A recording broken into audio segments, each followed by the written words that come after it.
Hello and welcome back. Today we're going to have a little bit of a short book review, hopefully on the trial of Henry Kissinger. A little bit of a background on why I chose to read this. In general, I have been covering quite a bit the war in Ukraine, and going into that, I've been reading a lot about Putin. And one of the arguments is, of course, gets made is this whataboutism argument. What about what the United States that was bad? And I think it's generally kind of a bad faith argument that's made in defense of Putin, rather than respond to allegations of war crimes that Putin is committing and these types of things. They say, what about the U.S.? But I also think you should be aware of the arguments that people kind of levy against you, and you should read arguments that are dissimilar from your own perspective. And so one of the big reasons I chose to read The Trial of Henry Kissinger is because wanted to read about some of the bad people in more recent-ish, history for the United States. Obviously, if you go back to Andrew Jackson, you get the Trail of Tears and stuff like that. But in particular, Christopher Hitchens does highlight many of the ways in which Henry Kissinger was deeply problematic and resulted in the deaths of probably hundreds of thousands of people, and that's really what the book is about. It's just a condemnation, kind of going down the list of all the, thumbing and pieing that was done at the behest of Henry Kissinger during the Nixon years, and so that's kind of what the book's about, broad strokes. Very briefly, kind of talking about some of the things that he goes into. There's The Secret of 68, which is the first chapter here, where he talks about how the end of the Vietnam War was negotiated and then was forestalled by Henry Kissinger for the purpose of making an election easier to win, and then the war ended up getting fought for another 4 years, and the whole purpose of this was to make it easier to get elected, that he encouraged, I believe, North Vietnam to not sign a peace deal with the previous administration so that it would be easier for Nixon to get into office. Beyond that, he approved or expedited a lot of the extra campaigns, if I'm not mistaken, regarding the bombing of Cambodia or the adjacent countries to Vietnam as part of the war in Vietnam, and this obviously is kind of a war crime because they're not involved in the war. Kind of a war crime, a little bit of a thing. It's like one of those friendly euphemisms like nuclear exchange, which really kind of undersells the haunting nature of the thing that you were describing. But moving beyond that, he also talks about Indochina in general, and then Bangladesh. Now, the Bangladesh thing, I don't remember that well to necessarily be able to re-describe it, but I do believe it is supporting of the genocidal warlord in the region, and I'm not sure if he supported a coup in the specific regards of this one, but he did in other areas, which is the next chapter is covering Chile in particular, where a coup was supported by the CIA, one of these dual track, as it is known, sort of mechanisms, where the official policy is divergent from a more clandestine policy, which was headed by the 40 Committee, which of course was headed by Henry Kissinger, where there was a particular general, his name escapes me at this moment, but they kind of greenlit this plot to kidnap this general, the entire point being that the general was insisting that the popular candidate that won get into charge of Chile, as was, the democratic thing to do, and so by getting rid of him, this would clear the way for someone who was a little bit less communist and a little bit more tyrant in Pinochet, and so this gets covered, Kissinger's extensive dealings with Pinochet in a positive manner, despite human rights violations done on by his administration. Next up is Cyprus, where there is a bit of tie-in with yet another assassination by a little bit of a fascist group, in terms of, I think they qualify as fascist.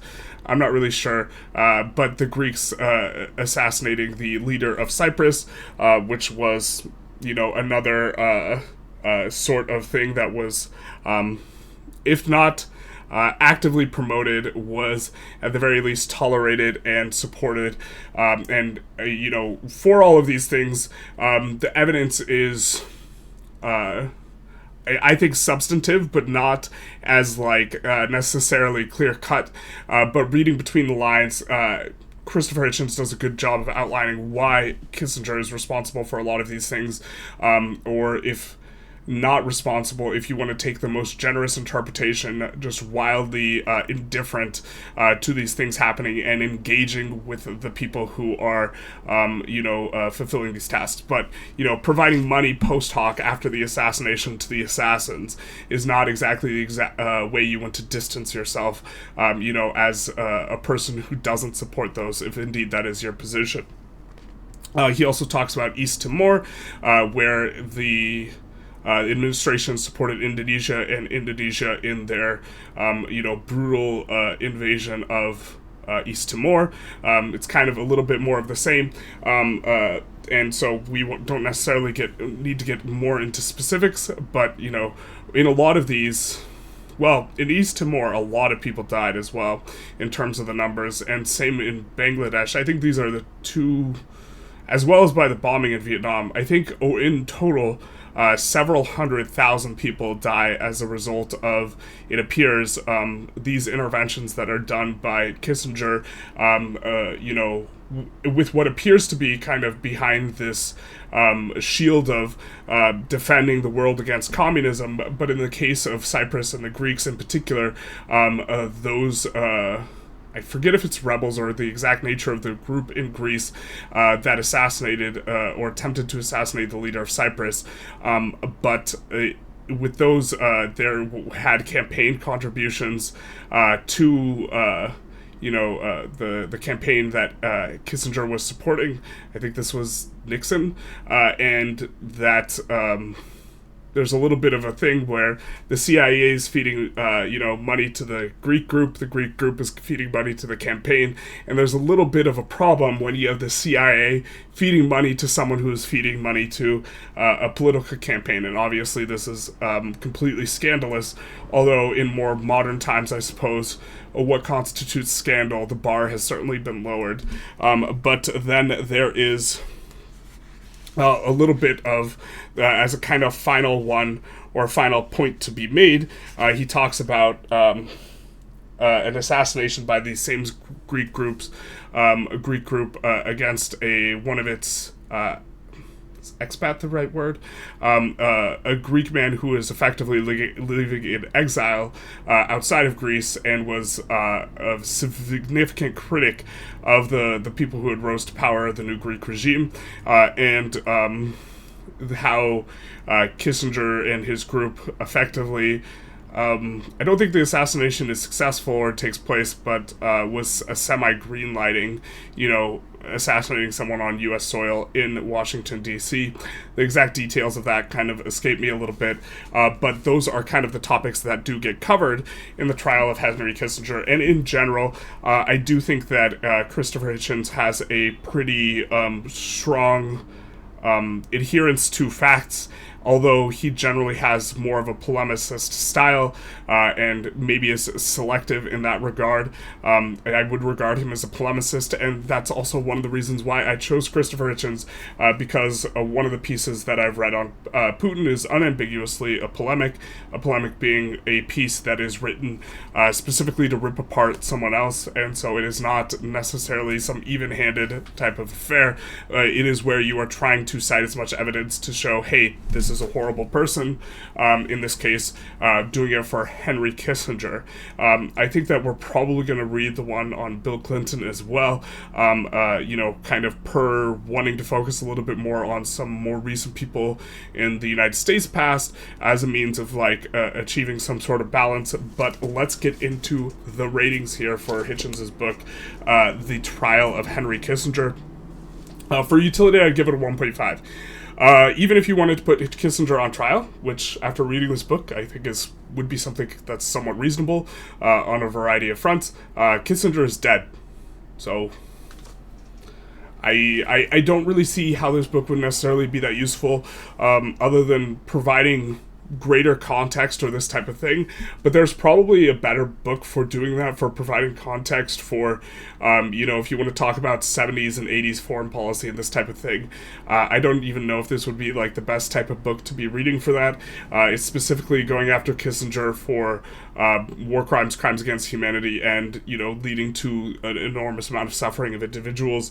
But I don't think that it's hard to imagine a scenario where this is particularly useful, because it's not only something that you don't the average person doesn't have any actionable means on, or even the unaverage person. No one can dig up, you could dig up Kissinger's body and put it on trial, but there's not really anything that's actionable, and secondarily, it's also far removed from, more modern discourse, and not necessarily relevant, other than, I suppose, the fact that this is scandalous then, and maybe doesn't look as scandalous now, being like a bit of a development that is troubling, I suppose.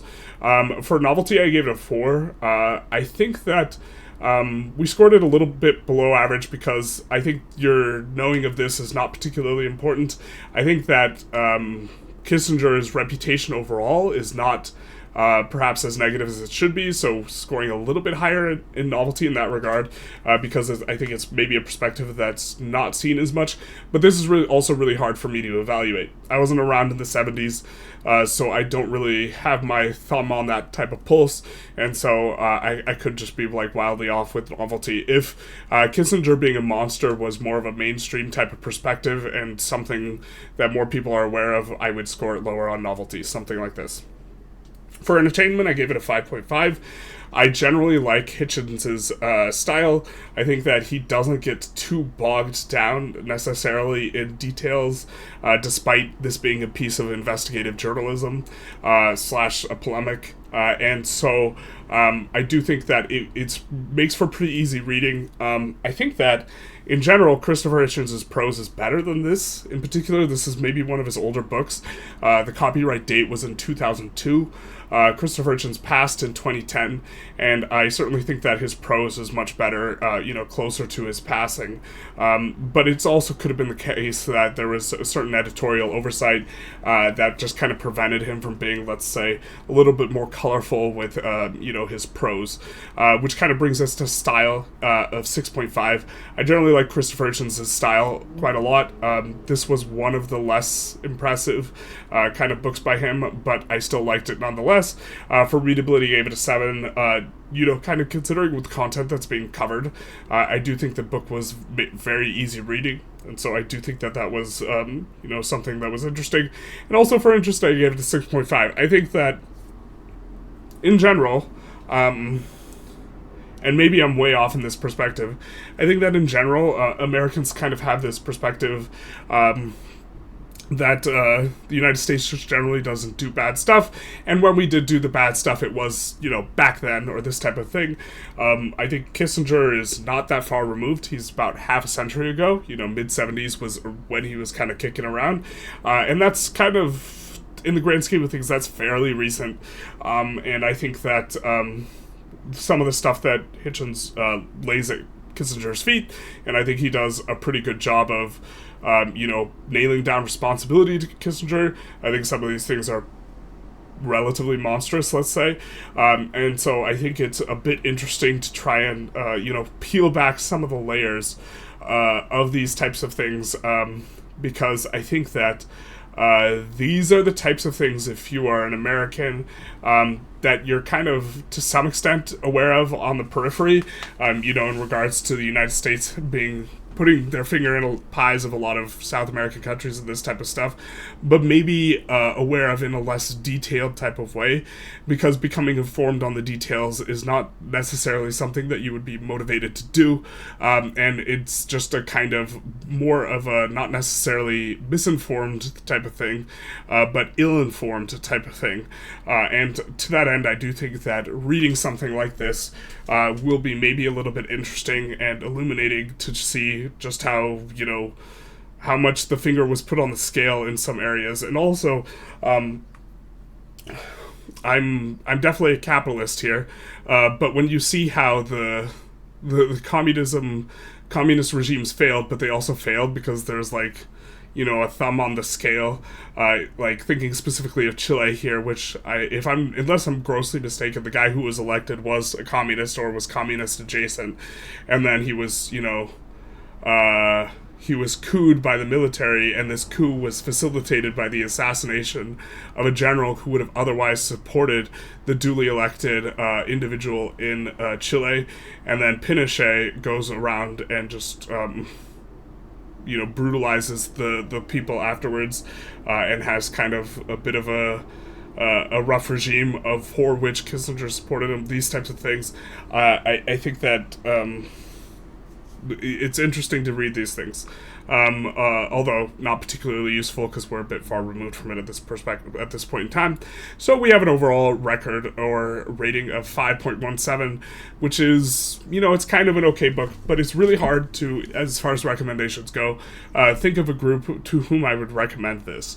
I think that forming an opinion on Kissinger at this point in time is just kind of pointless. Right? Kissinger's dead. And to the extent that I would recommend it, in terms of the cultural arguments, people actually really don't bring up Kissinger that often in terms of talking about what the United States did that was wrong. They often bring up Iraq in terms of actually having a discussion. And so reading something on Iraq specifically would probably be better, even if you were trying to become more well-informed on bad behavior of the United States, rather than reading on what Kissinger did during his years, kind of where he had a lot of power. And so it's difficult to nail down any type of group that I would really recommend this book to very highly, although I do think the book was interesting. So I suppose if you were, I guess the position I would actually recommend it is actually just basically the only one I can think of is kind of my position, which is I wanted to really read books that were polemics in nature, for balanced reasons, because I've read polemics on Putin, that specifically highlight people in the United States past that's somewhat recent, in a extremely negative way. And so I think that this is a pretty narrow kind of frame, but if this is the frame that you have, this would maybe be an interesting read. But that's the review here. I hope you guys enjoyed. If you did, feel free to like, comment, subscribe, hit the notification bell. Bam. And other than that, have a good one.